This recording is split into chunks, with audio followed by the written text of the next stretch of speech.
केदारनाथ की उत्पत्ति की कहानी भारतीय पौराणिक कथाओं में गहराई से वर्णित है। इसकी दो मान्यता है। पहली मान्यता में कहा जाता है कि इसकी शुरुआत महाभारत काल से होती है। जब महाभारत का युद्ध समाप्त हुआ तो पांडव अपने परिजनों और गुरुजनों के वध के कारण भारी पाप के बोझ से ग्रसित हो गए। कुरुक्षेत्र के इस धर्म युद्ध में उन्हें धर्म की रक्षा के लिए लड़ना पड़ा था, लेकिन अपने सगे संबंधियों और गुरुओं का वध करने के कारण वे आत्मग्लानि और पितृहत्या एवं ब्रह्म हत्या के दोष से मुक्त होना चाहते थे। इस पाप से छुटकारा पाने के लिए उन्होंने भगवान शिव की शरण लेने का निश्चय किया, क्योंकि शिव को पापनाशक और मोक्षदाता माना जाता है। और पांडव भगवान शिव की खोज में निकल पड़े और हिमालय की ओर बढ़े।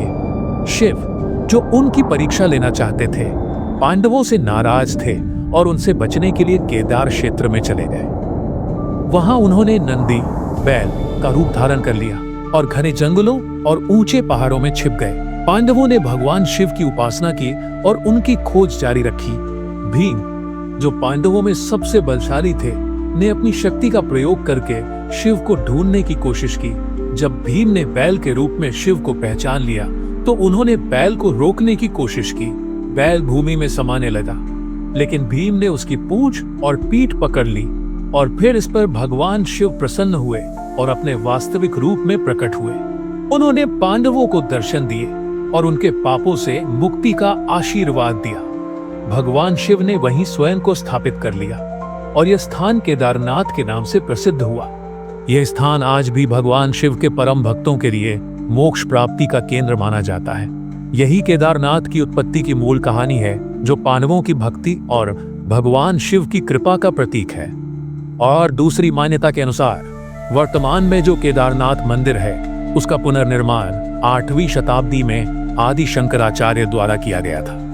आदि शंकराचार्य, जो भारत में वैदिक धर्म और अद्वैत वेदांत के पुनरुद्धार के लिए प्रसिद्ध थे, उन्होंने पूरे भारत में धार्मिक स्थलों का पुनर्निर्माण किया। कहा जाता है कि उन्होंने केदारनाथ मंदिर को एक भव्य रूप दिया और इसे भगवान शिव के 12 ज्योतिर्लिंगों में से एक के रूप में प्रतिष्ठित किया। और मंदिर की वास्तुकला द्रविड़ शैली में है और इसे विशाल पत्थरों से बनाया गया है, जिन्हें बिना किसी जोड़ के एक दूसरे पर रखा गया है। यह मंदिर समुद्र तल से लगभग 583 मीटर की ऊंचाई पर स्थित है और बर्फ से ढके पर्वतों से घिरा हुआ है। मंदिर का गर्भगृह, जहां शिवलिंग स्थापित है, प्राचीन काल का है, जबकि बाहरी ढांचा बाद में बनाया गया माना जाता है। मंदिर के निर्माण में इतने मजबूत पत्थरों का उपयोग किया गया कि यह हिमालय की कठिन जलवायु और प्राकृतिक आपदाओं के बावजूद सुरक्षित रहा। और आदि शंकराचार्य ने इस स्थान पर अपना अंतिम समय भी व्यतीत किया था। और कहा जाता है कि मंदिर के पीछे उनकी समाधि बनी हुई है। यह मंदिर न केवल धार्मिक महत्व रखता है, बल्कि यह प्राचीन भारतीय वास्तुकला और सांस्कृतिक समृद्धि का भी प्रतीक है। केदारनाथ मंदिर के निर्माण की यह कहानी इस स्थान को आध्यात्मिकता और इतिहास दोनों में अद्वितीय बनाती है।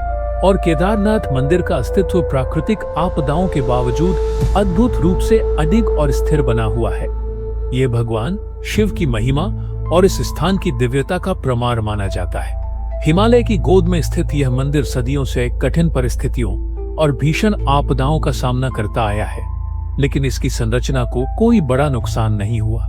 और जब जून 2013 में उत्तराखंड में मूसलाधार बारिश के कारण मंदाकिनी और अन्य नदियों में जलस्तर अचानक बढ़ गया, इस बाढ़ से केदारनाथ शहर लगभग पूरी तरह तबाह हो गया। हजारों लोगों की जानें गईं और लाखों लोग बेघर हो गए।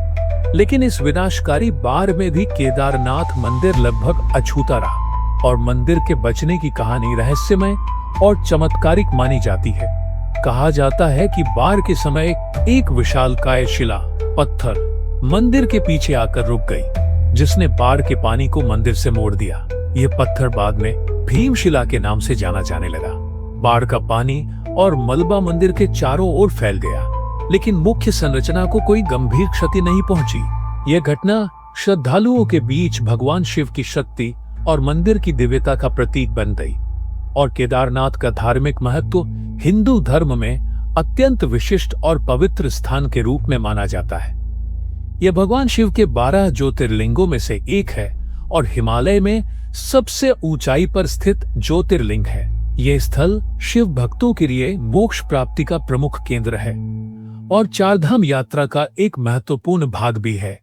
केदारनाथ मंदिर के दर्शन को जीवन के सबसे पवित्र कार्यों में से एक माना जाता है, जो मानव को पापों से मुक्ति दिलाने और आत्मा की शुद्धि के लिए अत्यधिक प्रभावी है। और केदारनाथ पंच केदार में से एक है और यहाँ भगवान शिव की पीठ की पूजा की जाती है। अन्य 4 स्थानों तुंगनाथ, रुद्रनाथ, मध्य महेश्वर और कल्पेश्वर में उनके अन्य अंगों की पूजा होती है। पंच केदार की यात्रा को विशेष धार्मिक महत्व दिया गया है और ऐसा माना जाता है कि यह यात्रा करने से भक्त को भगवान शिव की पूर्ण कृपा प्राप्त होती है। 4 धाम यात्रा में केदारनाथ का विशेष स्थान है। बद्रीनाथ, यमुनोत्री और गंगोत्री के साथ केदारनाथ को 4 धाम में शामिल किया गया है और इसे सबसे कठिन और पवित्र यात्रा माना जाता है। यह भी कहा जाता है कि केदारनाथ के दर्शन के बिना 4 धाम यात्रा अधूरी रहती है। जय हो केदारनाथ, शिव के चरणों में संसार। जय हो केदारनाथ, पाप हरे दे मोक्ष का द्वार। मोक्ष का द्वार, मोक्ष का द्वार, मोक्ष का द्वार।